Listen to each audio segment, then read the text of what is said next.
Today I want to discuss a board gaming resource that is widely known within the hobby space, but is likely completely unknown to many newer gamers or those of a more casual persuasion. It's a website called Board Game Geek, often referred to as simply BGG. It is a fantastic resource and wellspring information. It features everything you need to know about board games, including how popular they are, who made them, any spin-off sequels or expansions, with heaps of other stuff we're going to discuss. It features a ranking system where users rate games between 0 and 10, creating the much-watched BGG Top 100 list. In my early days of getting into board games, I scoured this list for recommendations. If a game was reasonably high on the list and had decent reviews, I wanted to check it out. The top 10, in particular the top spot, are tightly contested and celebrated.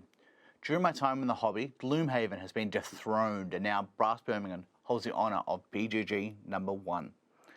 While I still use the list to gauge a game at first glance, there are several factors that made me pause. First, I heard it being described as similar to the IMDb Top 250 film list, which I personally find pretty eye-rolling.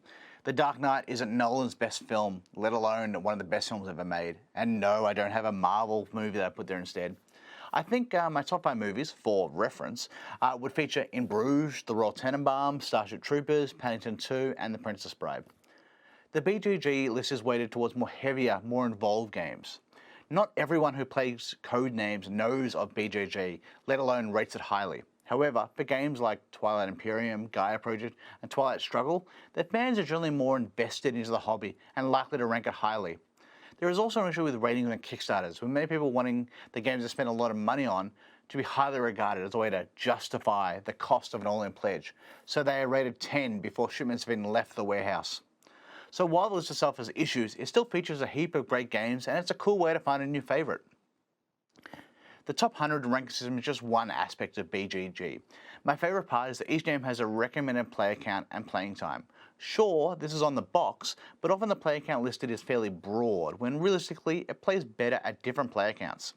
For example, Spirit Island, ranked 11th, is a 1 to 4 player game, but BGG users highly recommend playing it at 2. Having played the game, I understand that completely.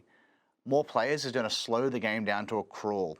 On the other hand, Power Grid, ranked 57th, is voted best at 4 or 5, which makes perfect sense, as there's a map to fight over and auctions to contest.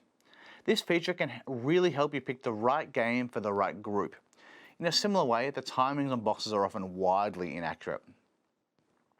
If we scroll down, we can see information about the game, including their mechanisms, which can give us a sense of what sort of playstyle is on offer.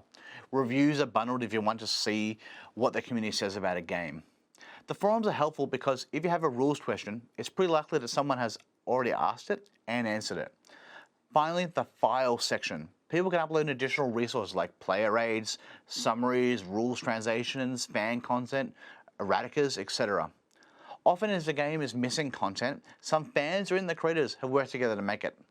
For example, during lockdown, Bobby Hill, the designer of Hadrian's Wall, ranked 160, created an official solo campaign, which is available for free on BGG. If you make an account, you can also track your gaming collection, which can link up to various apps to track plays.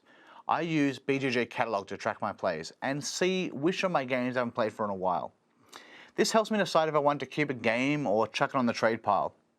It often leads to some surprising discoveries. For example, in the last year and a half, I've only played Everdell once, Flick of Faith twice, and High Pocket 3 times, where I played Suro 6 times and Three Sisters 8 times. From the look of things, Magic the Gathering is my most played games, with 15 total. If you're narrowed down to board games, I've played Dune Imperium 10 times and Gloomhaven Jaws of the Lion 11 times.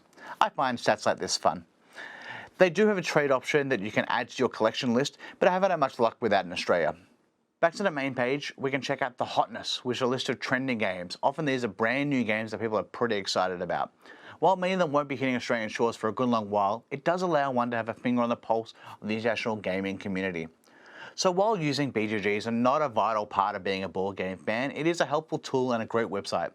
There are other resources online for the average board game fan, but it's something I wanted to share with you. Before we go, let's take another look at that top 100 and see how many games I've played.